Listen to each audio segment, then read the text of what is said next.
Hi, good afternoon. I didn't expect to see friends here. It makes me a little worried. I have to be careful what I say. No, it's all true, but it may be. And Paul McCumbee brought his son, and Paul, you may have to use earplugs. Where'd you go? Oh, okay. It's my real story. So I was baptized as an adult. So I've been to one of these in person. It was in December. I'm normally in Raleigh on Tuesdays, and Bob invited me, and I came and heard one. It was great, and it's certainly a great group. And I've seen two of them on YouTube. I've seen Bob's and Reed's on YouTube because I was wanting to make them and not able to, so that was good. And I guess there were a couple of people that didn't know, but apparently all of these are on YouTube except mine. I'm going to make sure that mine doesn't make it to YouTube. So when Bob asked me to speak, I asked him, what did he want me to talk about? And he said, give your personal testimony. And that was, I just was a little confounded by that. I wasn't sure my personal testimony was going to edify anybody, but he said, you never know. So as I thought about what I was going to say, I thought of several people who were foundational in my conversion. Again, that happened as an adult. So I was a non-Christian, a secular guy with secular thinking, and these people came in to my life. The first one that comes to mind is Al Durrance. He was the priest at St. John's Episcopal Church on Forest Hills Drive, and he was a wonderful man, and he loved me and my family into the church. I don't know any better way to say it. Al's signature attire was Birkenstock sandals and red socks. And one of the first times we met Al, thanks. Is that better? One of the first times we met Al was at a pool party at Echo Farms for the church. Again, I was new to the church. So Al was walking around in red socks and Birkenstocks with a jug of wine, and before the night was over, some of the people from the congregation ended up pushing him in the pool fully clothed. So he was, and he had a saying which was, it's not love if they love you back. So he was a wonderful guy, and it was important, a very important person in my conversion. He also suggested that I call my sailboat the Golden Calf. So that was that. In fact, he said that repeatedly. So message there, I'm sure. Andy Atkinson is another person. He was the county manager here for a long time, decades, I think, and a great guy. And I didn't know Andy, but I noticed him at St. John's, and I saw, again, I was not baptized and confirmed yet, but I saw this guy, and he had this quality, this joyful quality about him that was absolutely unmistakable. And I knew I did not have it, and I really wanted it. Andy really made me want to be that. So that really caused me to search. Bob Warwick, there's that name again, is in several key encounters over the years, he guided and directed and counseled and stood by me, including in the very beginning when my use of profanity bordered on Marine Corps intensity. That's just who I was. I'm not proud of that, but it was a reality. But that didn't dissuade Bob from deciding that he was going to stand by me. Very, very important. John Murkison is another, the personification of Romans 8, if you know anything about John. And several other members of the Murkison family have been foundational in my faith development. And by the way, John asked me what I gave up for Lent this year, and I told him I gave up profanity. And he thought that was hilarious, and as I think about it, I guess it should be hilarious, but it was actually true. And John had a great time holding me accountable at some of my more frustrated moments this Lent. So, and then there's my wife of 38 years, Doris, who has been a tremendous anchor of faith in my life. And it's been humbling and life-changing to see her respond with grace countless times over the years to my fits of unloveliness and immaturity. And her love and patience through the Lord has fashioned me into someone different, someone better. There are many other folks, including Bob and Vera Hayes, who were more saints from the St. John's family. Hunley Elabash and his dear wife Dink, he was a retired bishop and a person very important in the early going for me. Sid Sanders was a bishop of Eastern North Carolina, and Blaney Pridgeon was the priest at St. Andrews, and he became a really close friend of mine. Bill Ray was a prayer partner and a friend for over 20 years and a wonderful guy. And that's by no means a complete list, but those are some of the people who kept me anchored in the faith and helped me to get through. So coming to faith as an adult, I also related to and was deeply affected by C.S. Lewis's description of his running frantically from God, a reluctant convert but unable to resist. It felt like my own story in so many ways. And there's a guy named Keith Miller who wrote a book called Habitation of Dragons, and I commend that to you. It's got excellent advice and transparent observations about his own dragons. That's what the Habitation of Dragons is, and how he dealt with them. Another writer, as Frederick Buechner, wrote a book called Laughter in a Genevan Gown, and it was humor and godliness to the faith in a way that really spoke to me. So that's another great book. It's been in print for a long time, but really, really excellent. And frankly, Solomon, when I finally got around to reading Ecclesiastes and was stunned to find him wrestling with the very same larger questions in his own life. And I am so grateful that God has used these wonderful people to poke and challenge and scold and love and teach me. And I've made progress, I think. But not enough progress to use a sign of the fish bumper sticker. And certainly not a license plate that says anything like blessed. It's way too risky, as I'm completely unwilling to make the God I love so much look bad in public. So, do any of you have this affliction?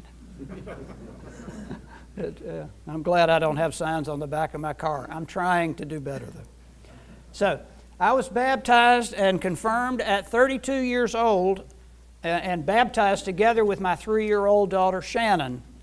And though I attended church as a young child, a very young child, the First Baptist Church in Raleigh, that ceased when my parents divorced.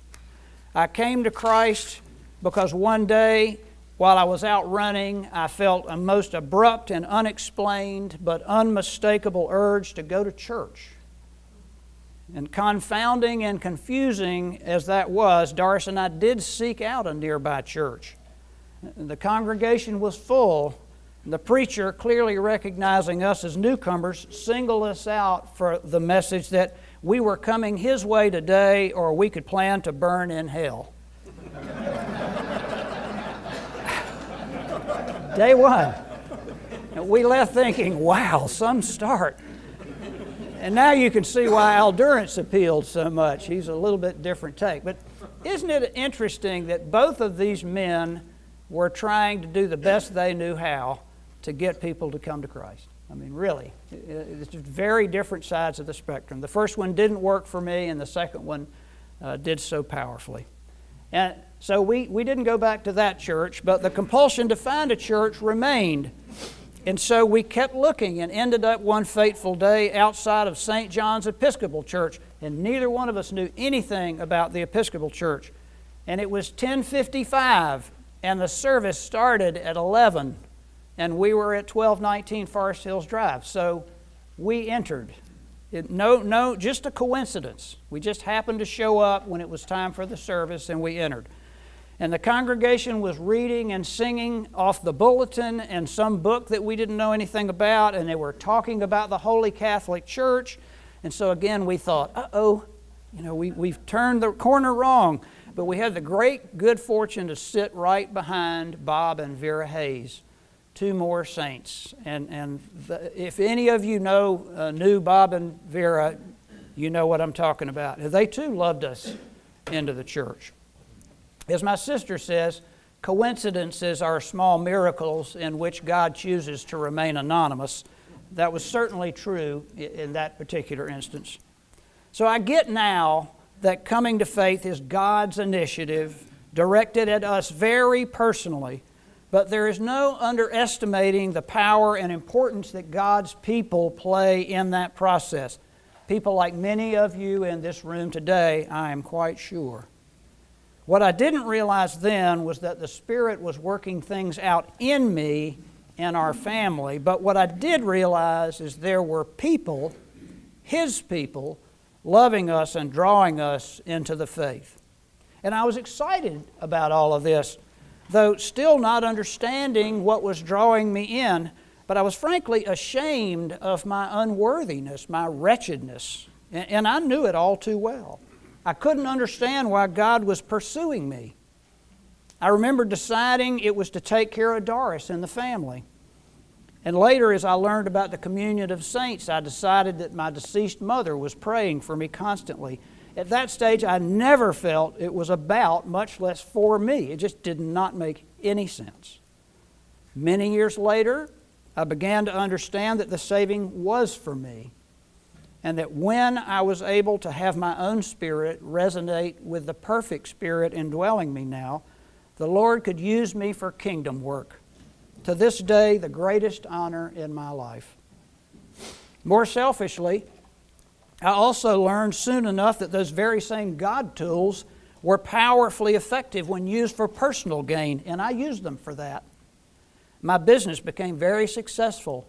I paid off my mortgage. I went car racing and sailboat racing and flying and all manner of worldly pursuits. But I lost my way. And what happened next was God said, Bill, you're making us both look bad. So I can't use you anymore until you get your priorities straight.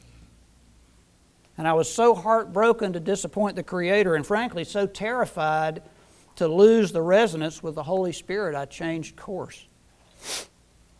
And this can still be a struggle today. I still love machinery and things that go fast, as any of my friends can tell you.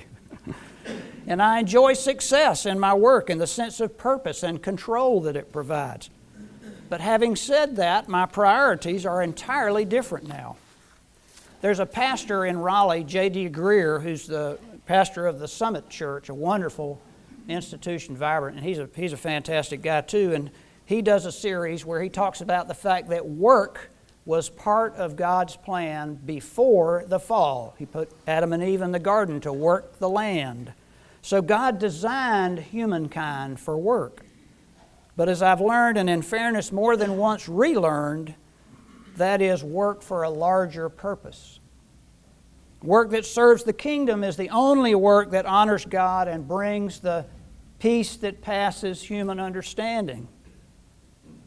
And that is the only thing that will fill the God-shaped space within us. It doesn't mean we can't pursue mere happiness. As Reed Murkison and I have observed, giving the God portion actually provides a freedom to also undertake things that otherwise delight us. In my case, God has provided a path to success with the expectation that I do it to His glory and will use a portion of it for kingdom work. And when I do that, God can use me for more kingdom work. And there is no greater affirmation in my life than that. I remember once explaining to my then 18-year-old son on a soccer road trip that there were three kinds of people in the world. The first group is people who were not nice. The second group is people who were nice in order to get what they wanted. The third group was people who were nice out of a sense of true gratefulness of all God's provision and those of all the people in their lives that have supported and loved them. And I went on to say, he certainly wasn't the first variety, but he did share some of the thinking of the second group. And I wanted to challenge him to reach hard for the third. And that's most of us, isn't it? Sharing some of the motivations of the second group and hopefully striving to be more like the cup runneth over crowd. As my friend Jay Sidebotham has said on that subject, I never met a motive that wasn't mixed. And when I first heard that remark, I was nearly offended, and I told him so. But it is a struggle to maintain a grateful heart and remember that joy and peace come not from our own doing, but instead from the loving and patient provision of the Creator. And ironically, when we do manage to resonate with the perfect Spirit indwelling us, the earthly stuff becomes a lot more fun too. Have you ever had a car that was so nice you were afraid to park it for fear of getting a door ding? I've had that car. That's embarrassing, but that's what happens when we attach too much importance to stuff. It begins to possess us. We all know that feeling. Golden calf indeed. Blaney Pridgeon had an interesting take on this, the priest at St. Andrews. His rule was anything we aren't willing to lend to others, we care too much about. How's that for a high standard? But it's instructive. The scary part is this also applies to more important things, like our bank accounts and our jobs and our health and even our families. None of those things can fill the God-shaped space inside of us for long. Personally, I do desire the apparent security offered from things I can control, things I can own and rule over, things I can reject or replace if they dare to disappoint or defy or embarrass me. But God knows there's no peace there.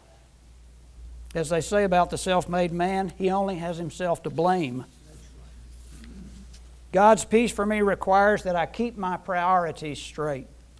Yes, I do still unconsciously try to assume God's role in my life, but if I let that take hold, I know it will rob me of the peace and joy and wholeness only associated with serving Jesus. My current business was something I tried to make happen. It's not that I wasn't Christian at that point. I absolutely was Christian. But I tried to make it happen in my time and on my terms, and that ended in failure. And so I gave up. And Doris and I started building the home we planned to retire in Wilmington. I was talking with a neighbor before the program about this. He asked me what we did with the lot. We sold it, and here's why.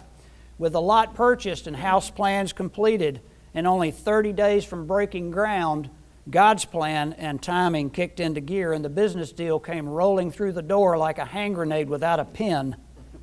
Over the course of a single weekend, mind you, I came up to talk about this on Friday. I came back on Sunday night and had this conversation with my family. I gathered the family and explained to much wailing and gnashing of teeth that we were moving to Raleigh because this was so clearly a God plan. And because of the undeniable God way the transaction came about and the challenges ahead of the business, I gathered the employees together in the beginning and recited Philippians 4:13.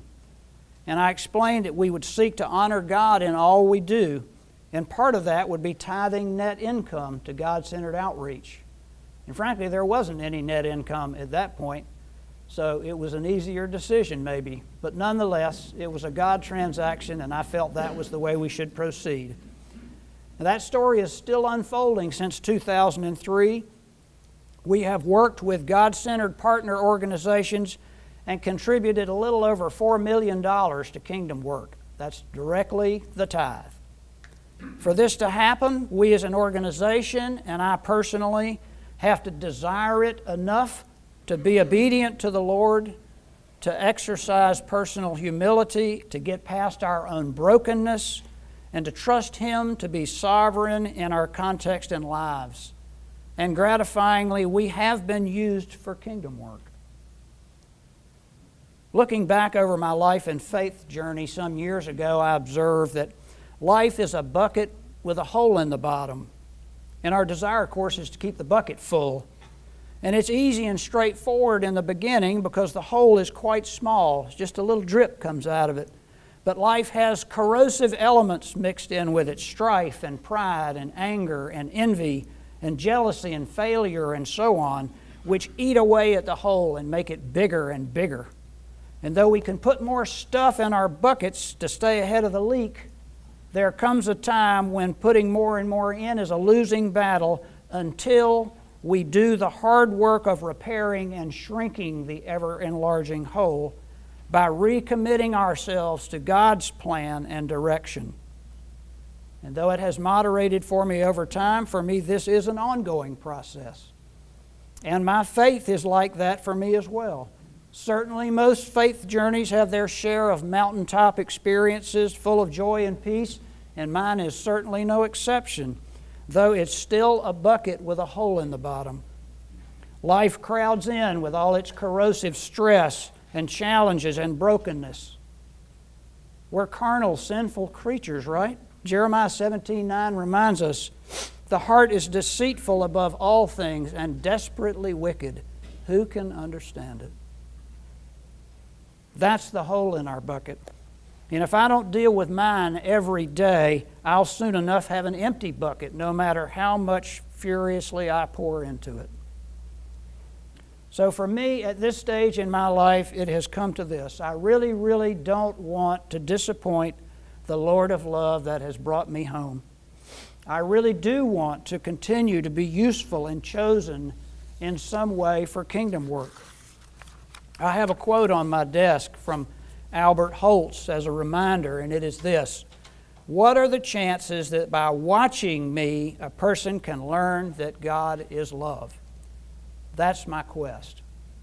And the people I talked about all did that. They did what Albert Holtz called out for us. And I listened to, as I mentioned, I listened to Bob Warwick's talk on YouTube, and he spoke to this too. He said he reads Scripture every day, which we do too. We do Scripture Union. Darcy and I have for decades at this point. And he said that sometimes that makes him change the thing he was about to do. Well, I have that Albert Holtz quote written on a sticky note on my desk, and sometimes reading that quote causes me to not do what I was about to do and do something different. Multiple times in the Bible, when the community of faith was in need or trouble or required governance, God would instruct His chosen to appoint people of good standing, upright and honest people, to counsel and intercede for the community. People exactly like the ones I mentioned earlier, who counseled and interceded for me and my family at just the right time. Lord, I pray fervently, let me be useful to you in the same way. I am so grateful that the Lord compelled me, and by extension our family, into His house and put His people, the perfect ones at the perfect time, into our paths. To say that my cup runneth over would be colossal understatement. Indeed, the Lord and His church have patiently shown me I can do all things through Christ who strengthens me. Thank you for having me.